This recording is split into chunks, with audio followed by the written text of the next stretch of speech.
guys, so I'm just going to show you how to edit your photos in the style of Brno Zoo.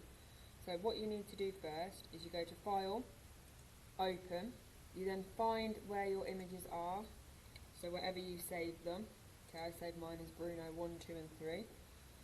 And you open the ones that you would like to use, so the ones that you said on your contact sheet that you highlighted as green, one by one. Okay, so click the first one, open.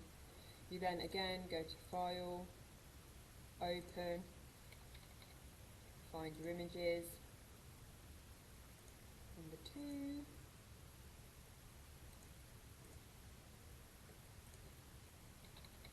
and finally number 3. I'd say you want a minimum of 3, but I know a lot of you have got at least 7 or 8 with all different features that you'd like to use. Okay, so at the moment I'm just going to keep it to 3, just so it's nice and simple and you can see how it works. Okay, then what you need to do, you need to adjust each image and just change the brightness and contrast. Okay, so all you need to do is start with the first one, so just click along them here like tabs, and you go to Image, Adjustments, Brightness and Contrast. You can move the box out of the way if that's easier, and then just adjust the brightness so it's how you like it. Okay, obviously not too extreme, it should still look realistic. Okay, so mine just needs subtly doing. Okay, and you're going to do this for each one so they all look the same. Okay, so just make sure you've got a level of consistency between all your photos. Image, adjustments, brightness and contrast. Okay, what you can also do with each image is that you can go to Image, Adjustments, Colour Balance, and if they're looking slightly blue or cold, you can just sort of adjust this. Just brings the skin tones nice and even for each image. Okay, so you can do that one for each as well. Making sure they look the same. Okay, once you're happy with the selection, you need to decide which image you're going to have as your base layer. Now I suggest that it's one facing forward. Okay, so I'm going to use this one. You then make sure that you're clicked on your layers palette, which is just here. So you just need to make sure you click layers, it's just over on the right, and you'll see your image is in this layers palette, just here. There you go.